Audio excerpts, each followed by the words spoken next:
we have Lieutenant Colonel Sams. Am I correct? Correct. How many years have you served? First of all, we want to thank you for serving. Thank you. How many years you been serving? I've been 17 years. 17 years. Wow.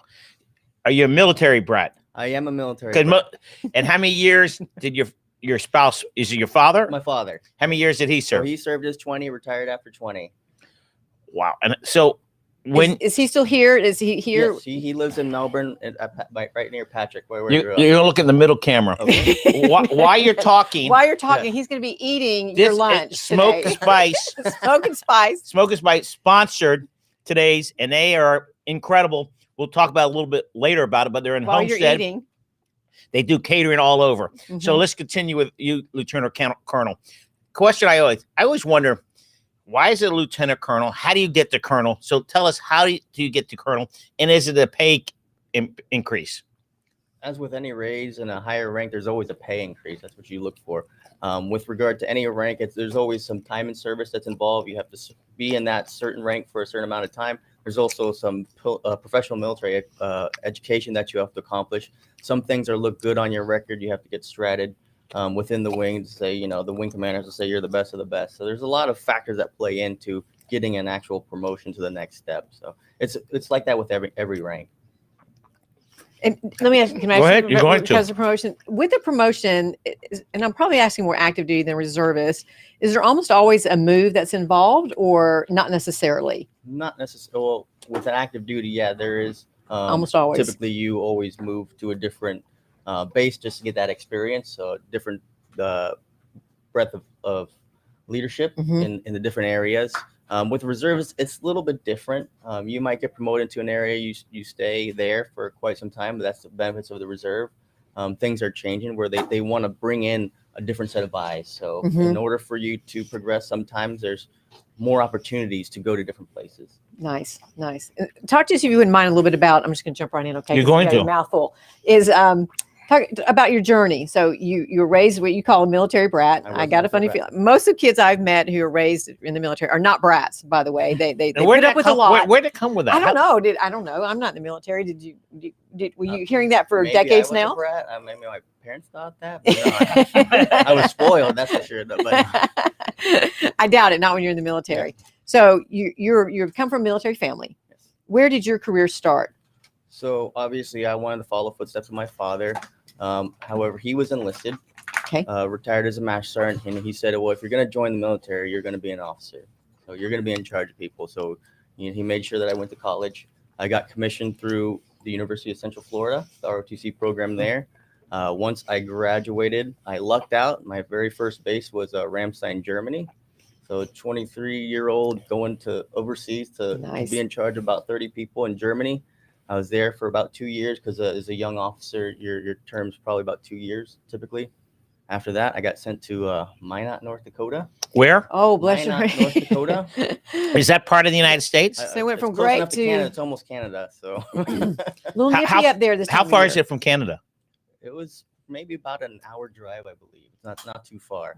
How big was the town? So the town, I think the population, they said when I was there, was roughly about 22,000 people. 11,000 of that was military members. So half of the town was because of the base there. What's the Correct. name of that base? Minot. Minot. Minot Air Force Base. Okay. So yes. And so what were you doing when you were there? Well, when I was active duty, I was munitions maintenance in that career field. Ammo, as most military members know it. So I was in charge of the bombs, bullets, anything that goes boom. I was accountable for that. Wow. So you have all 10 fingers, 10 toes, and all I do. That's great to hear. Great to know. Yes. No, it was interesting. They're a different breed of folks, but you have to be with that mindset and the ordinance that they work with. It's very interesting, but I learned a lot and a great set of people. Work hard, play hard too. Though. Yeah. That's good. And then after that, what was your next transition? So once I was at Minot, they started this reduction in force. So unfortunately, the Air Force was letting about 40,000 officers go. They started with my year group of when I graduated college, and they were cutting my career field for about 52%. Wow. So me being the new guy, unfortunately, I didn't make the cut. But I saw that as the opportunity to go back to Germany because I loved it. Young and dumb then. I tried to get one of those. Young and dumb. Yeah, I like dumb. yeah. I definitely What happens when you're old and dumb? Right. It doesn't sound as cool. No, I tried to get a civilian job on base, thinking I had veterans preference, but some of the civilian jobs are a little bit difficult to get in. Took time to find myself, came back 2007. I went to a reserve recruiter, said I never really wanted to take off the uniform. They said, well, we don't have the munitions maintenance career field opening for you in Florida, but we have security forces. So if you want to be police officer, we got one down at Homestead. And I was like, well, let's be cops. So I've been here since 2007.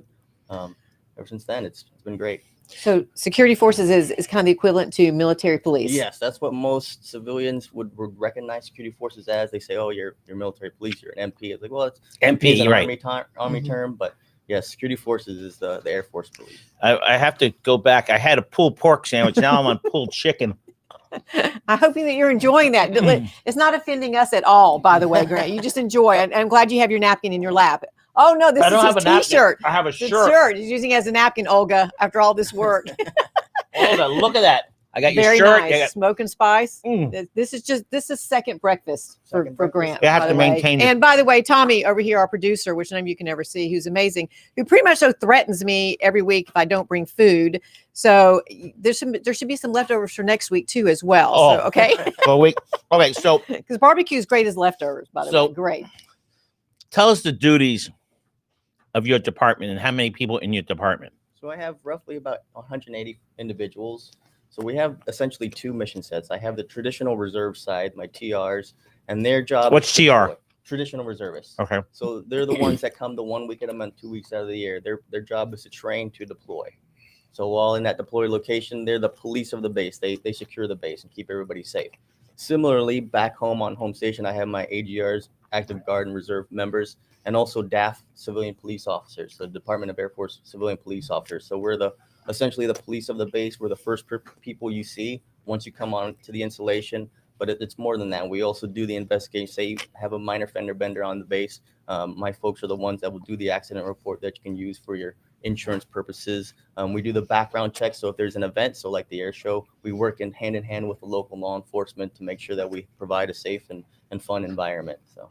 Yeah, and that's daunting. I've been in some of those meetings, by the way, and for the past one, and it takes a massive coordinating effort and everyone being on point to make sure that the people that are coming are safe, the people who are in the show are safe. You know, there are planes flying over us at very fast, very low at times, things of that nature, and the base is protected at all times as well, because all of a sudden, you know, we're asking all of these civilians to come very, very, very close and actually onto the base, which is very rare. And it's a real privilege that we have down here that they do an air show every other year. Of course, with COVID, we had to post it, you know, set it back a little bit. So in 2022, we're going to have an air show. Yep. Is that still on the books? As far as I know, it's still on the books, and we look forward to it. How big is the base? Do you go by miles? I mean, or acres? How do you know? Acres. As off the top of my head, you stumped me on this one. Off the top of my head, these are things I should know. So it's the military, the police. Do they patrol it? Do they have people at gates? How do they keep it secure? So yes, we have our gates, and then we have patrols that go around, mobile patrols that go around the perimeter, make sure there's no breaks in the fence line, make sure nobody's climbing the fence. We also have police patrols in the base to respond to anything. So we are essentially the first responder for the base. And how many people live on the base? There is nobody that lives on Not the anymore. base. Not anymore. No. That's why we're having that. Base, we don't have that. Excuse me? Being a reserve base, we don't have like the active duty and housing on base. See, I get confused. I still lived 30 years ago. But, you know, my brain's back in the 80s or 90s. This is why the chamber is working with several other chambers, and we were talking about this on the way up here, and other MACs to have a military housing rental program specifically, at least here in Miami-Dade County. The goal is to ultimately get it statewide so that the E1s through E6, E7. What's E1? What is that? Those are the enlisted members. So your enlisted members run through E1 to E9, and then your officers start from O1 to the general. And so when they're first starting out, just like in a new job, whatever, they're starting out at base salary. It's not very lucrative financially at that moment in time. And so what we need to be doing is helping our folks understand, particularly our landlords, our HOA developers, and our realtors, is creating an opportunity for them to rent a home that's very affordable. You know, basically our ask is going to be, can you remove 1 month's rent from that down payment? You know, because it really does make especially huge. Rent is $1,000 or more. I don't know, is it anywhere less than $1,000 anywhere in Miami-Dade County? No, it's not. Well, that $1,000 can mean a lot to help someone to move into a place, bring their family in as well, and live in a place that is safe. A lot of our folks, a lot of them enjoy the townhome, some enjoy the gated community, some of them enjoy, just living in our neighborhoods. And this is why it's so important, because he just said there's no one that lives on base anymore. And a lot of bases, little by little, are reducing, who's living on the base and living outside the base and then commuting in. So traffic is a big thing. We want to get them there on time. And of course, he talked to me about traffic as well, about when we have a new entrance gate. Yes. It's quite significant. It was great for the community because you had to hire contractors and that kind of such. So it brought in a few $1 million into our community in that aspect, but it helps with traffic. Yes. So people aren't yelling at the MPs. The civilian commercial trucks are separated from the regular POVs or personally owned vehicles. So it helps with that, mitigates a lot of the security issues that we have. So it's beneficial for us to have this new gate. Yeah, Lieutenant really Colonel, we stopped talking about your career. So you're in North Dakota. Yes. That was what year? 2005. Okay, so continue. You served in Iraq, you said? Yes, 2009 and 10, I was in Iraq. We came home. I was a traditional reservist then, so I was only doing the 1 week in a month, 2 weeks out of the year. I was home for about a year, and I got the itch and wanted to do something different. So I said, find me a deployment. I went to Saudi Arabia, learned the job there, came back after 6-7 months, was home for exactly 1 year, got the itch again and said, find me someplace else. He said, well, you can go back to Saudi Arabia. I did that, came back home for another year. And when you come back, you were in reserves then? Yes. No. So How long do you go to Iraq for? It was 6-7 months. So security forces typically deploys for about 6-7 month time frame. So you came back, and then you went where else after? Saudi Arabia twice. Saudi Arabia twice. I came back for another year, and I said I need to go get more experience. They found me some orders. I went up to New Jersey at Joint Base McGuire-Dix Lakehurst, and that in itself was somewhat of a deployment. Growing up in Florida, New Jersey is. I was just going to say, country. And then did you go to Iraq? You said I did go to Iraq, not from there, but in 2009-10. That's probably my most fun deployment. It was exciting. It was the most dangerous, but most exciting. Yeah, and I know I was telling him on the way up. I've traveled a lot with my husband. We've done missions work all over Latin America, and we love to experience the different cultures. Did you have an opportunity? I know you're there for work, and I know you're there deployment, and little opportunities a little rare, but to get out and just kind of meet everyday people and engage that way. Did you enjoy that, or in is that Iraq? We didn't get to do that so much, but Saudi Arabia we did. We left the base, and it was amazing. Some of the food was amazing. Just get to meet some of the folks that were out in the community. It was a good time. It's a good experience. Yeah, definitely. Yeah. It's traveling internationally. I encourage everybody to do it when it's safe and when it's all okay again and all that. You won't get a pandemic, knocking on your back door. But especially when there are times we were able to bring our children. Yeah. And they say they have some of the most vivid memories that they have is when we, took them on a trip, whether Costa Rica, Peru, Colombia, Cuba, wherever it was. It offers an experience that you can't get here, although we are a very multicultural community. Miami-Dade is for sure. But when you go and experience it firsthand, like the food and the people and just their normal way of life, it is an experience that cannot be recreated digitally. You can watch a show, Discovery Plus, those kind of things. But it's really awesome opportunities that the military can offer and travel as well. Yeah. Right. So when you were traveling base to base as a kid, your father, you had 3 different bases as a kid, correct? Yeah. So I was born in the Philippines on Clark Air Force Base. My father then got stationed to Patrick and Melbourne, where I grew up. He got then orders to Hickam Air Force Base, Hawaii. I mean, how old were you at each base? So we moved 82. I was 2 years old to Patrick. 88, 8 years old to Hawaii to 92. Once he retired in 92, we moved back to Patrick. Okay, so do you have any experience as a kid? As a kid. At any of those bases? A funny story. Like you got arrested or something. No, don't tell that. Get arrested then. I was enjoying my time in Hawaii. I loved Hawaii. Funny stories. Was it the main island? Oh, yeah, Oahu. Is that the only? Is that the only island that we have a base on over there? I believe. Okay. So. I mean, Air Force Base. There's Army. Yeah, there's no other. It's Air Force and everybody else. Yes. Yeah. Just clarify that. For Sorry, this Tommy. Yes. Okay, so do you have a funny story as a kid? Funny story. Would they, and how did they treat I do have them? a funny story at Patrick. Okay, tell us. Set the house on fire accidentally. I put it out, and then I woke up my mom. But How old were Mom? I was about four or Yeah. 5 years old.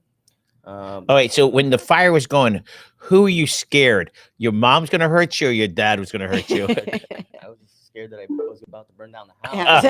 I was playing with When you can have matches. family. I accidentally got a doily on fire, threw it, and then that caught the couch on fire. I remembered water and towels.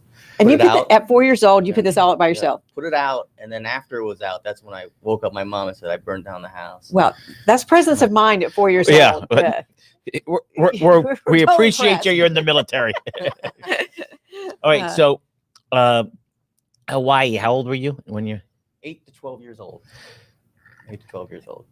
The culture there is quite unique. I've never been there, but I just hear it's pretty cool. It's pretty laid back. I mean, that's the thing is I've always been by a coastline all my life, Mhm. so fairly laid back attitude, not too high strung, just kind of go with the flow type thing. I know it's pretty stereotyped because you're in Hawaii. Did you surf? I boogie board. I was a sponger, so I was. You were a what? a sponger. That's what the surfers call people with the boogie boards. A lower Sorry. species? Is that what it is? Yeah, they didn't like the Aw. spongers because they would take the waves, but no, I was big into boogie boarding. That's like sliding on the beach. That's the boogie boards are the foam boards Right. that you would ride on your belly Mhm. as opposed to standing. Ah, Mhm. I got that. But you were only, what, 4 to 8 years old? Yes. So, I mean. What high school did you graduate from? O'Galley High School in Melbourne, Florida. Now, how big's Melbourne? It's a pretty little town, right? It's a retirement community. It's growing. They're trying to be like Orlando. So basically, they're due east of Orlando. So you get the small town, and if you want to get the big city life, you can go to Orlando. It's only Mhm. about 45 an hour. Or you go to Daytona. Yeah, that too. That's pretty quiet town too, considering. Yeah. I think Daytona is real quiet. Yeah. I go back. I was in Daytona about a couple years ago. Got there and I felt like I was in a time zone. Mhm. It's like, where am I? This is still in the 70s. It hasn't changed. All It's right, not the we're, first time I went there. It hasn't Wait. changed a bit. we're going to skip. We're going to talk about South Dade Chamber for a while. What's happening with South Dade Chamber? So, open up one of those. You want another one? I would like to have one. I'd like to. The jalapeno cornbread is somewhere. I'll get it. I mean, he's hiding it from us. So I had to say, give a huge shout out. No, I'm not going to eat it Lieutenant. on air and have it get Sure, stuck down my throat or whatever. I'll- New member of the chamber is Olga Eby. Olga, huge shout out to you. I was telling Lieutenant Colonel on the way up here that she is the quintessential entrepreneur. She had one pawn shop. Now she has 3. She has a banquet hall, and now she owns Smoke and Spice barbecue restaurant that is in Homestead. They have an amazing catering. They cater weddings, any kind of event that you have. I know that she would be more than happy to meet you at the gate and bring a whole bunch of food over there to the folks over at the base. She does whenever- salads too. She does gourmet salads as well. And what is this? This And is Tommy, somewhere is the barbecue sauce. So don't forget the barbecue sauce. She has that here is this somewhere. as well. cornbread? What is That's this? jalapeno cornbread. It is absolutely delicious. And oh, thanks. And by the way, did you get one? Okay, he got hold that one. over there right now. I'm running out of room. You that looks much better on you than it does on me. Yeah. I already spilled it on my lap already, so it's okay. So we have some sliders over here. We have pulled pork. What they're known for is their brisket, and that's over there. Absolutely positive. This is like his 4th one, by the way. And this is Grant's 2nd breakfast, Olga. Thank you so much. And Tommy has some homemade cookies over there. They did not come from Olga. We can't say who it is, but thank you, That Russell, for brisket. thinking of you too. That came from my husband. He's sharing his homemade cookies with you, which is my Think your kids are going to get husband made them? mad.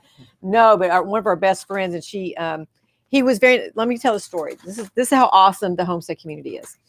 South Dade. South Dade community. Actually, the Redland. We have a friend. She makes these amazing cookies.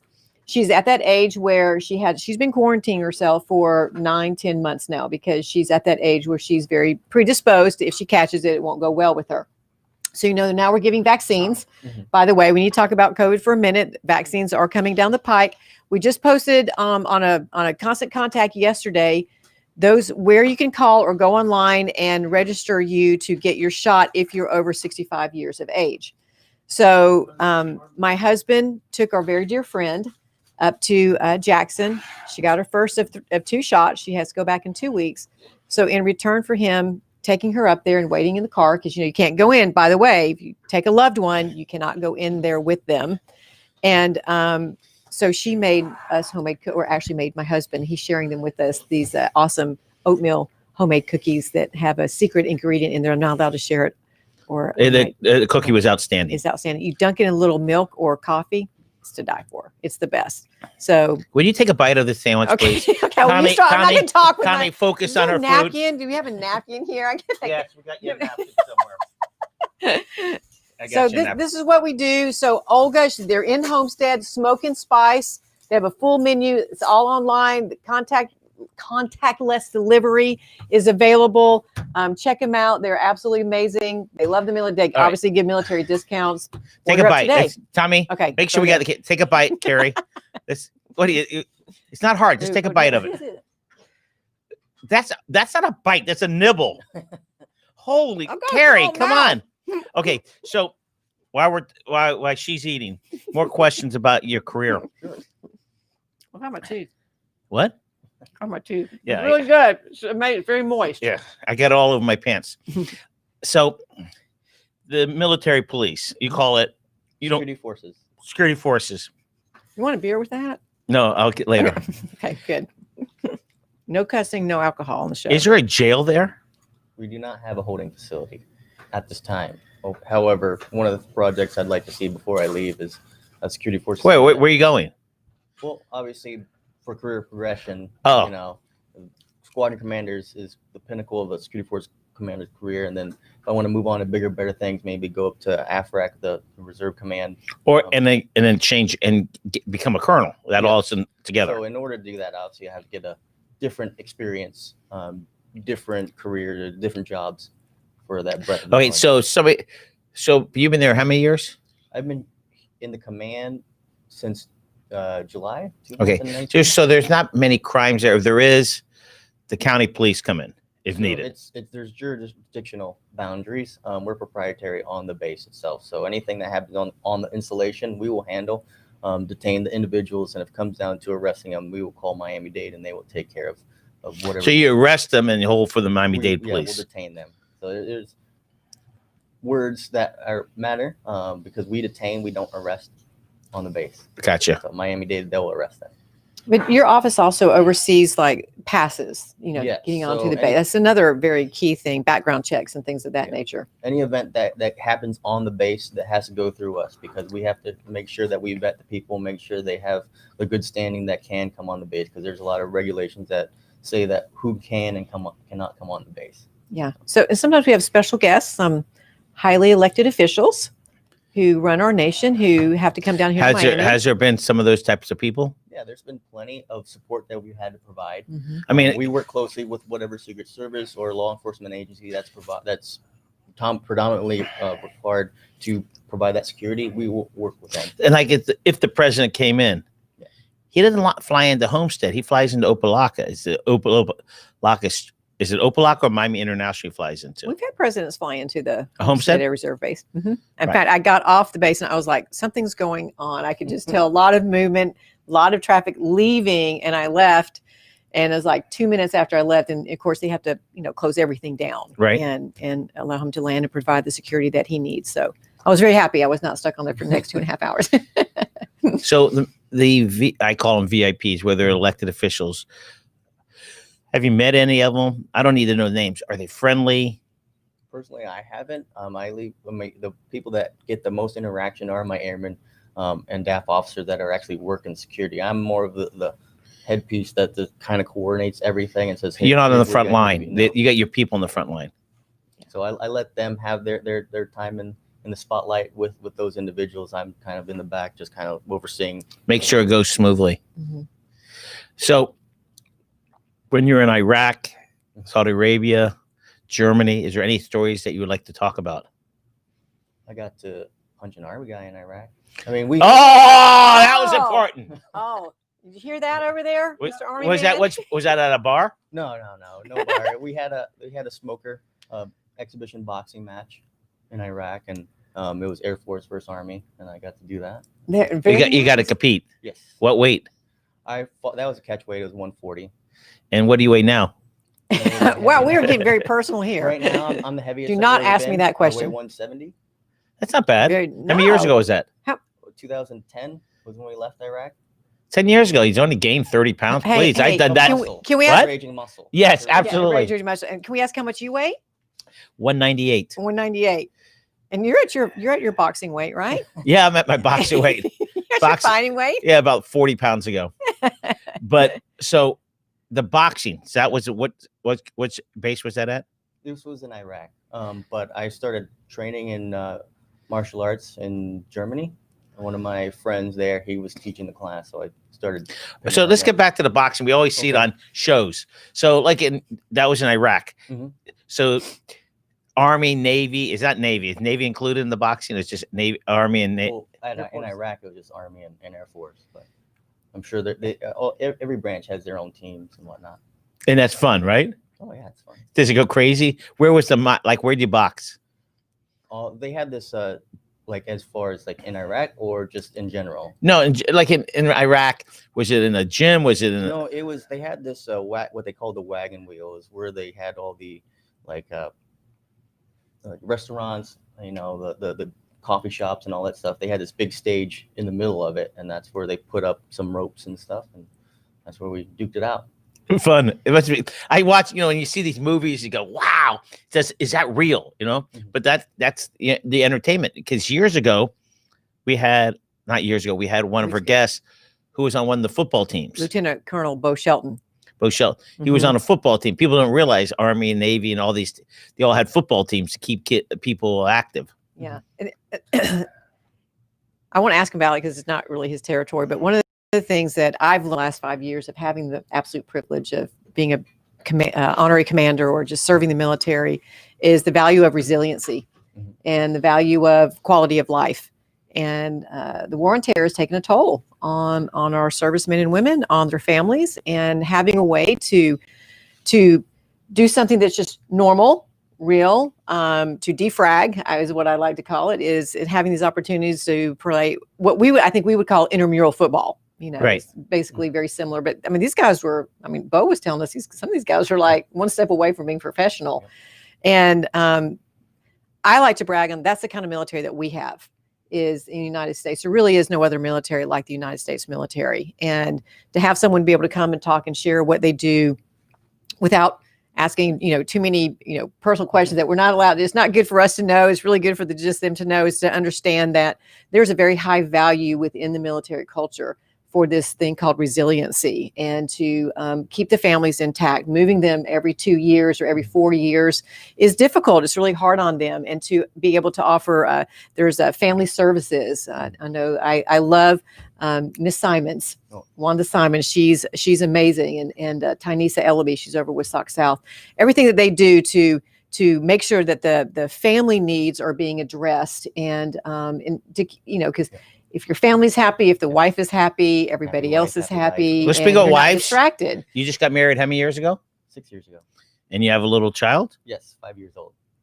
Yep. Congratulations. Yes. That's and really where'd you track her down? So I met her at a party. We dated off and on for about 7 years. So we. Wait. How'd you date when you're in Germany? You're in Iraq, Iran? Well, it was when I came back out of active duty and joined the reserve. So I joined the reserve in 2007.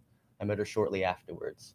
So yeah, we dated off and on. I can tell you all the times we dated were during times of deployment. So I knew that she was the one, just because she was the one that stuck with me through those hard times. I was like, oh, I know she hasn't had too much experience with the military, but she's had the hardest experience that there is being separated from your loved one. Mm-hmm. So I was like, well, no, she's the one. And yeah, so we dated 7 years off and on, like I said, and then got married, and we've been married for the past 6 years. So. And you have a child? Yes, we do. How old? 5 years old. Wow. Yeah. It flies by. It does. It does. It flies by. So when your child you'll be my age when your child is just graduating college. So this is what you're going to look like. So my suggestion, keep boxing. Yeah, my suggestion, keep boxing, keep running, but it flies by. I mean, my youngest is 23. and my oldest is 27. We could talk about stuff when they're 5 and 6. Now, you remember when? And they go, okay, when at 5 years old, this, and this. So they remember everything. And just a word of wisdom. They'll remember a situation, and you'll know that situation, and it'll be a completely different memory to you. And you're like, I had no idea that's the way you remembered it. And it Exactly. really challenges the parenting skills. You're like, that's what you brought out of all that. So get ready for that. It's kind of eye opening. It's like, oh, I had no idea. I don't remember that coming out the same way, but everyone has their own little filter, how they have a memory. We have it wrong. The children have it right.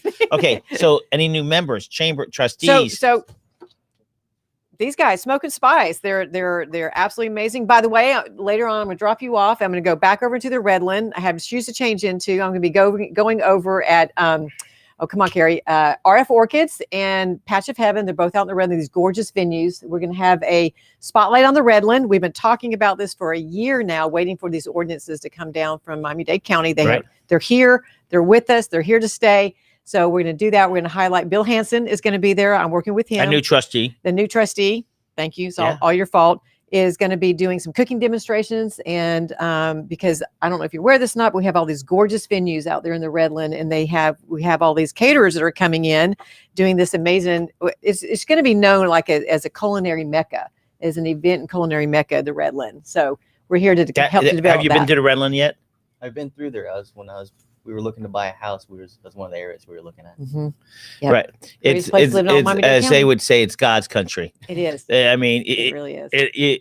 Not everybody's allowed to live there. They think it is, but you got to be a certain close, type of. Close knit. So, have you ever farmed in your past? I have not. Okay? Well, he's a military guy. Either did my husband, and he does now. So he's out picking avocados as we speak. So how far? I'm not going to say where you live, but how long does it take you to get to work each day? About 30 minutes, depending on traffic. So that's nothing. That's nothing in Miami-Dade County. Well, he lives in the right direction, so he has less traffic. He did it. Wise young man. So, all right, trustees, memberships. Talk about what else out South Dade Chamber. So don't forget also the One Share program that we have. We're putting together more webinars in Spanish as well, because it is a great opportunity. Remember, we talk about offering a health sharing program. You do not have to they don't have to ask for your insurance. For your Social Security number. We provide all different kinds of programs. It is a fascinating opportunity. It's for our whole entire community. Yes, you get a special discount if you're a member of the chamber, but we want our whole entire community to know about it. We want our business owners to know about it. We want our business owners to be offering an insurance opportunity for their employees. This is one of the ways in which they offer a more competitive opportunity than their counterpart in that particular area. So that's happening. A lot is going on with PPP. You don't have to know much about this, but for everybody else, we sent out some major announcements about the newest stimulus package. It came out officially yesterday.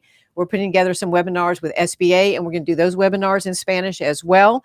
The really cool thing about this current stimulus package that they didn't have with the first one is those folks, Tommy, who had live production businesses, who couldn't have their live productions, i.e. production businesses, even caterers, photographers, our venues out there in the Redland who couldn't have, and all over Miami-Dade County, haven't been able to have their events.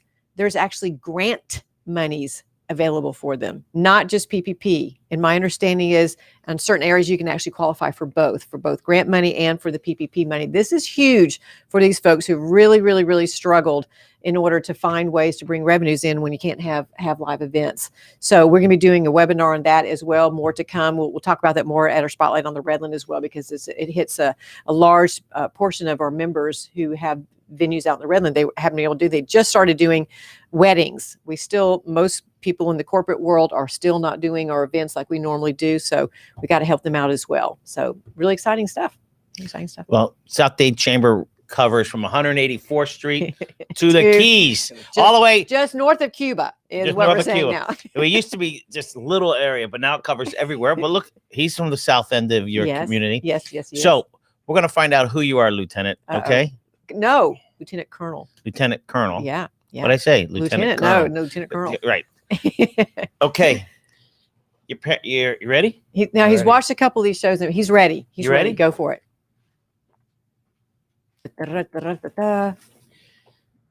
Your wife's birthday. June 30th. Oh, he knows it. Your child's. March 18th. Your parents. Parents, my dad's is the day before mine, November 6th. Oh, that's Nice, Your mom? nice. My mom's October 18th. In-laws. Do you have any in-laws? In-laws, September 10th is mother-in-law, and May 24th. That's good. You got any brothers or Best. sisters? My brother's is November 6th. See, it's easy because my brother, we're all in November. My brother's November. I think 6th. your mother planned that Yeah. perfectly. And then my sister's November 30th. Your mom Nice. planned it. She said, "Okay, we're gonna have my Right. kids all in November." Mhm. Okay. So I love that because my 3 kids are May 13th, 16th, and 19th, 3 days apart, 2 years and 3 days apart. It really helps tremendously. Your mom was a very wise woman to do what she did. Your superhero as a kid. Probably He-Man. Which one? He-Man. Wow. Yeah. Yeah. Go for Okay. it. I like Now the I'm going to originality. do restaurants. They could be anywhere in the world. Doesn't have to be a homestead. It could be homestead. It could be the Keys. It could be in the 5 cities you lived. Your favorite hot dog place. Probably the hot dog stand we stopped at in New York. I can't Doesn't matter. It's a Yeah. New York hot dog. By the way, Smoke and Spice, they do hot dogs. Oh, by the way, we need right to there. get them bring hot dogs on here because there's always this one place here that one mentions. Your New Year's resolution. Get down to about 10% body fat. Ooh. Get back. Get that back. Can to you me. just say- Did you say get back? Yeah, when I was fighting regularly, I was around that. Me too. 10% body weight. Me too. Look at it. I was at As that. we get older, it gets a little harder. I'm just here to tell you. As a kid, what was your favorite Christmas gift? Original Nintendo. The Oh, original one. Your son's Christmas gift. What was his favorite one that you gave him? I mean, we've given him a lot, but I love it. he just likes the drawings that we make for him. I was like, we spent $100 on his gift, and he just like us drawing a. That's little how life character. is. I love it. I love it. All right, your favorite pizza place. Mamma Mia's. Oh my, you're good. hmm They were Okay. sponsors last week. Okay. They're amazing. Your favorite sushi restaurant. That one is a good one. I haven't had much sushi down here in South Okay. Florida. Okay. Wait, where? Well- Where did you like I sushi? like the bento box up in Orlando. Okay, that's Okay, good enough. okay. Gotta give 'em do you fish? I have. Oh, and we'll I- skip I that. regularly, I do like fish though. Okay, Oh, we'll get okay, there. good. We'll get there. Thanksgiving. What do you love about Thanksgiving? As a kid, was there a certain Thanksgiving that you really loved? Not in particular. I just like eating. Okay. But my favorite Thanksgiving was probably last year because I cooked for the folks on base for my troops. My fried turkey won the competition. Oh, Oh. congratulations! A boxer- Was Bo wait. there for that? Did he? You know, competed? he didn't have any of my fried turkey. Oh, okay. okay. All right, so you're a boxer and know how to cook fried chicken. How do you fry? You fried it? Turkey. Fried turkey. Your favorite animal? Favorite animal? Monkey. A what? A Cool. monkey. We have some in Homestead. I'll have to tell you about that Okay. later. Tacos. You like a taco stand? I Anyone? like the Casita Tejas Uh-huh. over on Chrome Avenue. I Mhm. like that. Right next door to our office. Okay, Casita good. Tejas. Okay. Very good. When you go out to eat, what restaurant you like the fish at? Chicken, What? Fishing. Fish. That's a fish. Yeah, that's a fish. It's a goldfish. Come on, get. I love it. Marker 88. That one's pretty Mhm. good. I like. Down in the Keys. Yeah. Mhm. I like that you're talking about restaurants from New York to Orlando to Homestead to the Keys. Okay. Your favorite football team?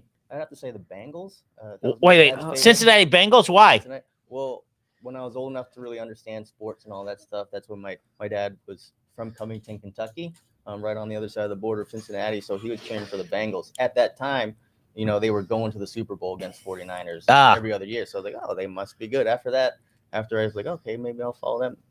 They're not so good. It's interesting. Cincinnati people don't realize Cincinnati's airport is in Kentucky. Correct? I believe so, yeah. Yeah. It's on the other No, side. that's something that I learned Here's a today. tough question. Uh-oh. Burgers. Favorite burger place? Me and my wife tried this place. I think it's Fort Lauderdale. It's a Burger Stop. It's a very unique place, but it was pretty. Burger Burger Stop? I think it's Tommy? Okay. You ever heard of it? No. Okay. Uh-oh. There's It's a new one great, for us. the best burger place to me. No, I forgot the name of it. The one across from in Fort Lauderdale, from Jimmy Buffett place. The Tub. I want to take La Le Tub. Tub. And I'm Le telling Tub. you, I'm a burger guy. I love burgers. Mhm. If a restaurant could cook a burger, they know how to cook. La Tub, I'm telling you, they have bathtubs all over the place, and it's on the intercoastal. The water's dirty. You know, it's just not clean, and they have It's the brackish. restaurant's little, And they have but- bathtubs all over the place. but they cook the best burgers. It's whirling around, and they're cooking 30 or 40 of them at the same time, and you have to wait. It's not like they, Mhm. but Like one of those places when they run out, that's it. They no, close no, down? that's Okay. a barbecue place. Okay, Okay. let's see what you got. He knows his restaurants. Your favorite chicken? Where do you eat chicken? What restaurant? Well, my favorite one was the Crack Shack in California, San Diego. I like this Wow. crack. All right. Okay. You tell That was good. he's well traveled. I know. Well traveled. Okay. Be very careful. Uh, As a kid, who was your favorite politician? Because kids love politicians. You know how much? We're good. We're We're safe. good. We're gonna move on from that. Good answer. Okay. Magic hat. What makes a successful military guy? And when I say military, not Air Force, Person. Just all of them in general. in general. General. I would say know your why. Know your what? Know your why. Know your purpose of why you're doing things. Because there's going to be difficult times. There's going to be times that you miss home and all that stuff. But as long as you know why you're doing it, that's going to give you strength and the drive to accomplish whatever you want to do. Brilliant Just answer. knowing your why. I mean, I think I've been listening to Tony Robbins a lot lately and his outcome, purpose, action. Everybody knows what their outcome is, but then if you really know your purpose of why you're doing something, that's what's going to drive you over the edge to find what you were looking for and get that success there. I'm still in my head thinking 10% body fat. I know why. He knows why. And you know why? Hey, I have a South Dade shout out. Okay, good. You ready? Let's hear it. You may have heard of this person. Her name is Sharon Peterson Gold. Who's that? What do you mean? Who's that? I know who she is. I know who you know. She actually introduced us. Do you remember Okay, yeah. that? So I Hello, know that. Sharon. It's good to hear from you. I hope you're enjoying your new life. You know, they moved out of Miami-Dade. Where'd they move to? They moved up to like Central Florida. Forget it. Who 'cause cares they, about they it now? retire. They move away. They, Who cares about her? But I known her. I'm 64. I think I known them. Both her brothers and I played. She's a military brat. Her father was, I think, the Air Force. and her brothers, everybody. Her yeah. brother's in the military. The other one was in the military, and it was FBI or Secret Service. I don't know, whatever. DEA. DEA. So we played football together in 1964 or 65. We were 8 years old. So, but they lived 2 houses away. I call it 2 houses, 1 block, but you cut through yards back then. So I had a little crazy little German Shepherd who was very aggressive. So their dog was in heat. They live at Lady Lake now. Okay. So their dog was in heat. So one morning they Am I gonna woke start up. blushing? Yeah. My dog ripped through all their screens. It was on one of their beds in the morning, sitting there like, I just accomplished a lot with your dog. And my dog was in their house. So it's a true story. He always looks for a way to make me blush, homie. But they're great people. They are absolutely wonderful. Yeah. Her and Corey. Corey's the one who got me into the MAC, our South Dade Chamber Military Affairs Committee. He's the one who interviewed me. By the way, he was at Homestead Hospital. Did a lot of Homestead Hospitals. Very engaged with helping the military and that kind of thing, and offering volunteers. And just a great couple, power couple. Now they're retired, and I hope you're having fun traveling all over the state and nation in their RV. They have a blast doing it. Go to all these awesome parks. In an RV. In an RV. Yep. Okay. Yep. I don't know if I could do that. I know. But they're amazing. Again, we want to thank you for your service and all your friends that you work with. Thank them, because it's truly an honor what you guys do. And every day I see a military guy, and the older I get, the more I appreciate them. So you guys do great work. So close us out, Kerry. South Dade shout out. What's our slogan? Shop, drink, dine, local. I have to tell you this. promote our Every other organization is shop, dine, eat, but theirs is drink. So because we have a lot of stands that have these awesome shakes and smoothies and those kinds of things, and we have Schnebley's winery and brew house, and South Dade is in the most unique area compared to everybody. You're really in the center of 2 national parks. Speak about national parks. Yeah. Very sad what happened at Stillsville. Yeah. You knew that one of the homes burnt down. Yeah. There was 7 or 6 of them, one of them burnt. Yeah. And they can't replace it. I know. No, once it's gone, it's gone. So it's that's part of Miami. But you happen to be right at the edge of both national parks, the Everglades and the Biscayne Bay. And we love South Florida. We're blessed, and because of people like you, Yes. our country's safe. Yes. So let's wrap it up. That's it. Sharon, hello. Thank you. She said our show was great. Thank you, sir, for being on with us. Come back anytime you Lieutenant like. Colonel, when you come back, let's get that word lieutenant out, and you'll just be a colonel. There you go. Hopefully. And we'll have a For big it. party and we'll celebrate with barbecue. Excellent. All right, Smoke and Spice. Thank you, everybody. Grant Miller here, Lieutenant Colonel. Kerry Black. She's my general. Everybody have a